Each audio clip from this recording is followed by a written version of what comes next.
Students, a very good morning to all of you. The topic for today discussion is matrix addition in C language. Students, हमने one dimensional array के बारे में study किया, to dimensional array के बारे में study किया। आज हम देखेंगे कि किस तरीके से हम टू डायमेंशनल एरे का इम्प्लीमेंटेशन करेंगे with the help of program. देखिए, मैट्रिक्स एडिशन है क्या। सपोज़ मेरे पास में एक ए मैट्रिक्स है जिसका ऑर्डर 2x2 है, मीन्स 2 रो हैं और 2 कॉलम हैं।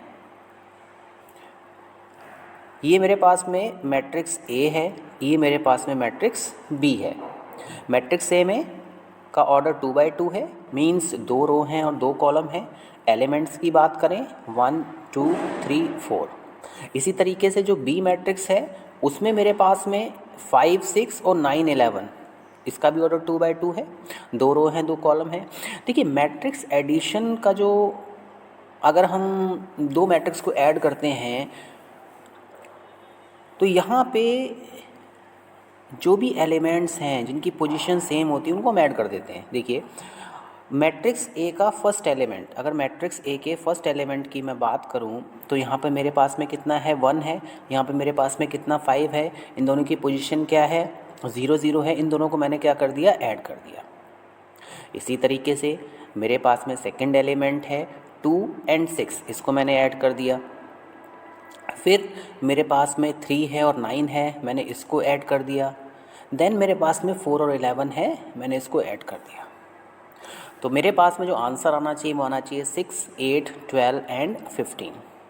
तो मैट्रिक्स एडिशन का जो प्रोग्राम होता है वो मोस्ट इम्पॉर्टेंट प्रोग्राम है और इसमें सिंपल एडिशन आप परफॉर्म करते हैं। नाउ स्टूडेंट्स,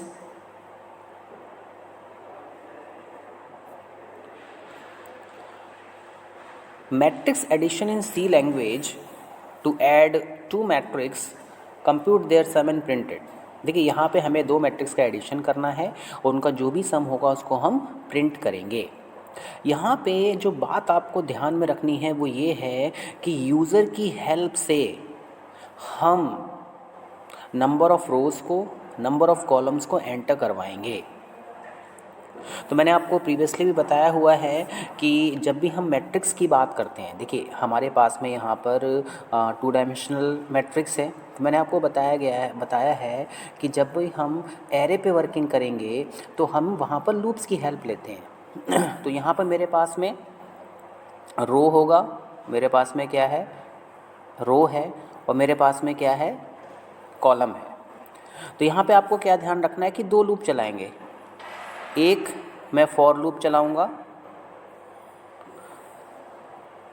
रो के लिए, और दूसरा जो लूप होगा वो उसके इनसाइड चलेगा। वो किसके लिए चलेगा, आपका कॉलम के लिए। तो आपको ये बात ध्यान में रखनी है कि जो ये मेरे पास में आउटर लूप है, ये किसका, ये वाला जो लूप जो हम यूज़ कर रहे हैं फॉर लूप, ये मेरा रो के लिए है, और ये वाला जो इनर साइड लूप है ये मेरा किसके लिए है, कॉलम के लिए है। तो सिंपलेस्ट कि हम 2 रो और 2 कॉलम लेंगे, सिंपल प्रोग्राम लेंगे हम, और देखेंगे किस तरीके से सारी की सारी वर्किंग चलती है। देखिए, यहाँ पे आप निगेशन में भी नंबर ले सकते हैं, जैसे कि आपको यहाँ पे शो किया गया है कि मेरे पास में जो पहली मैट्रिक्स है उसमें 1 है, 2 है, 3 है, 4 है। सेकंड मैट्रिक्स है, इसमें 4 है, 5 है, -1 है और 5 है। तो यहाँ पे देखिए 1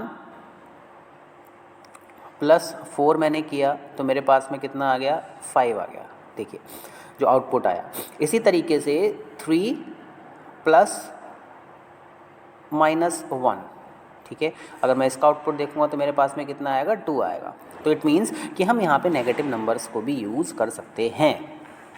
नाउ स्टूडेंट्स, देखिए अब हम प्रोग्राम की बात करते हैं। अगर मैं प्रोग्राम की बात करूँ तो देखिए मैंने उसके बाद में मेन फंक्शन लिया। देखिए सबसे पहले हम यहाँ पे मैट्रिक्स को डिक्लेरेशन करेंगे। मेरे पास में 2 वेरिएबल लिए मैंने, एक एम लिया और एक एन लिया। जो देखिए आप ये स्टेटमेंट देखिए जहाँ पे लिखा हुआ है declaring matrix A and matrix B. M और एन जो हैं यहाँ पर मैंने यहाँ पे जो एम है और जो मैंने एन वेरिएबल लिया है वो एम जो है वो आपका किसके लिए है, रो के लिए है और n क्या है आपका कॉलम के लिए है। इसके बाद में देखिए मैंने आपको ये बताया था कि हमें हमेशा जब भी हम एरे को यूज़ करेंगे तो मुझे उसका डिक्लेरेशन करना पड़ेगा। ए मैट्रिक्स मैंने ली है और मैंने बी मैट्रिक्स ली है और मैंने सी मैट्रिक्स ली है। इन तीनों मैट्रिक्स की अगर मैं बात करूं तो मेरे पास में जो ए मैट्रिक्स है वो रो के लिए है, बी मैट्रिक्स कॉलम के लिए है और सी जो होगा वो इन दोनों का कॉम्बिनेशन मीन्स यहाँ पर आउटपुट मेरे पास में आएगा।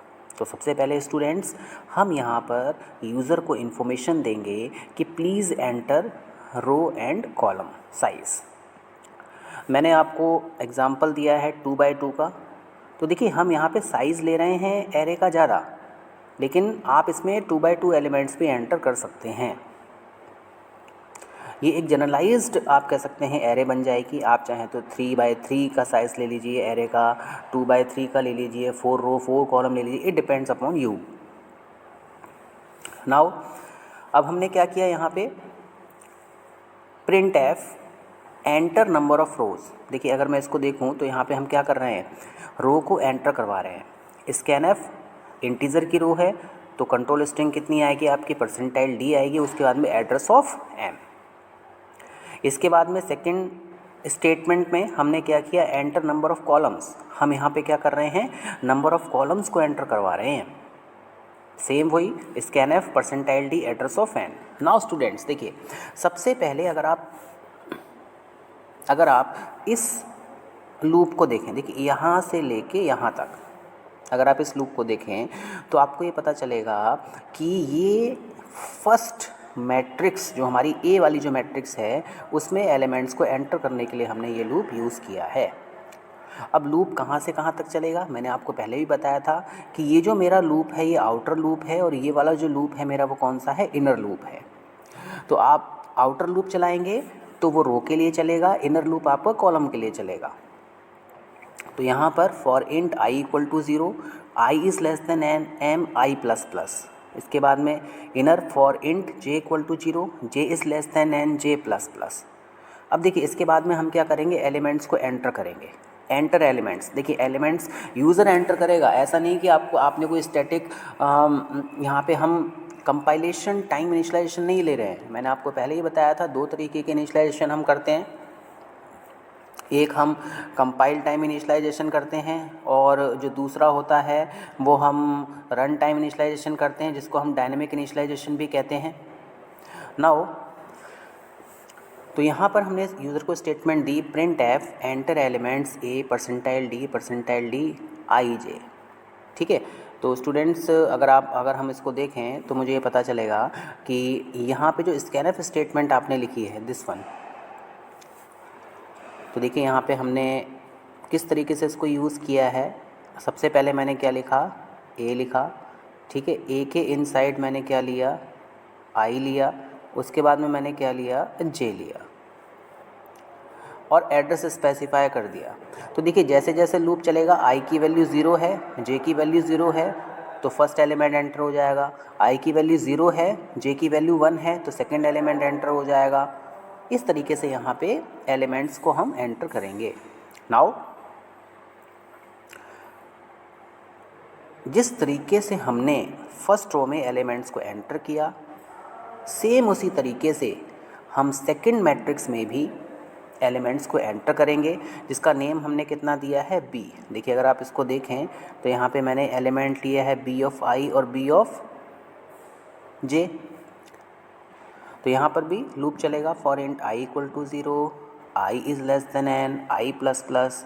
इनर लूप की बात करें for int j equal to 0, j is less than n j plus plus. हमने प्रिंट एफ लिखा, enter element b percentile D I जे।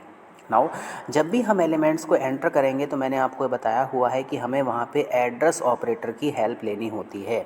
अगर आप इस स्टेटमेंट को देखें तो आपको ये देख के पता चलेगा कि हमने यहाँ पे क्या किया है, बी में एलिमेंट को एंटर किया है।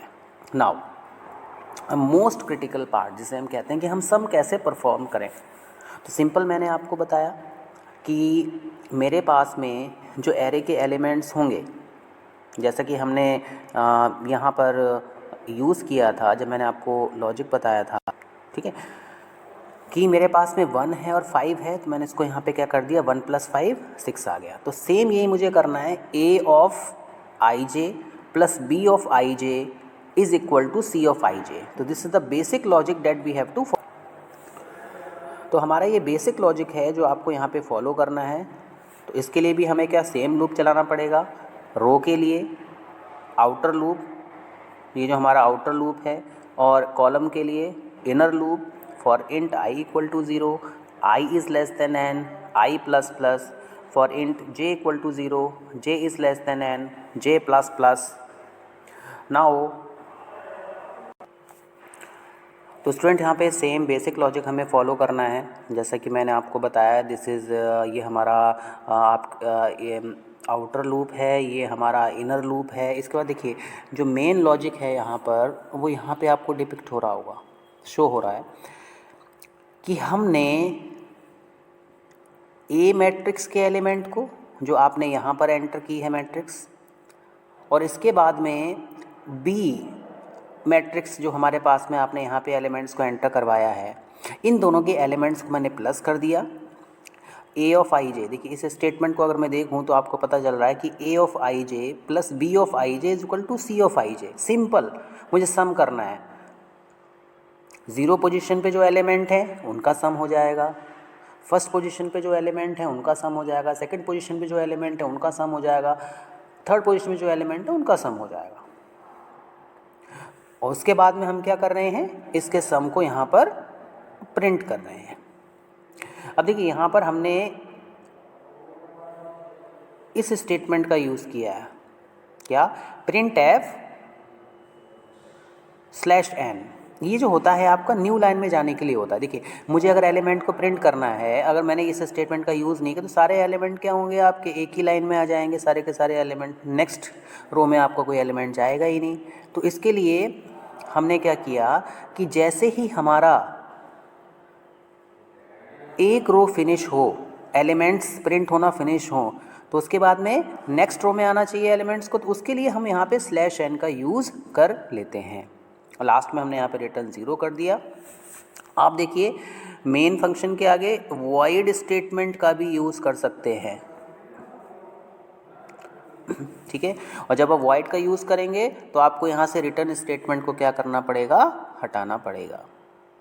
तो स्टूडेंट्स एक बार हम दोबारा अगर मैट्रिक्स एडिशन को समराइज़ करें तो मोस्ट इम्पॉर्टेंट पॉइंट ये हैं कि आपको सबसे पहले ए मैट्रिक्स लेनी है, उसमें एलिमेंट्स को एंटर करना है, बी मैट्रिक्स आपको लेनी है, उसमें एलिमेंट्स को एंटर करना है, और जब आप इन पर कोई से भी ऑपरेशन परफॉर्म करेंगे तो आपको वहाँ पे लूप्स का यूज़ करना पड़ेगा। ए मैट्रिक्स में एलिमेंट को एंटर करना है, देखिए सिंगल डायमेंशनल एरे है तो मैं केवल एक ही लूप रन कराऊंगा, और अगर मेरे पास में मैट्रिक्स है जहाँ पे रो और कॉलम आ रहे हैं तो मुझे वहाँ पर आउटर लूप और इनर लूप, 2 लूप वहाँ पे मुझे यूज़ करने होंगे। और लास्ट में हम दोनों मैट्रिक्स के सम को पोजिशनल एलिमेंट जो होते हैं, जो भी पोजिशंस उनको ऐड करके सी वाली मैट्रिक्स में सेव कर देंगे। I hope you have understood this lecture. Thank you.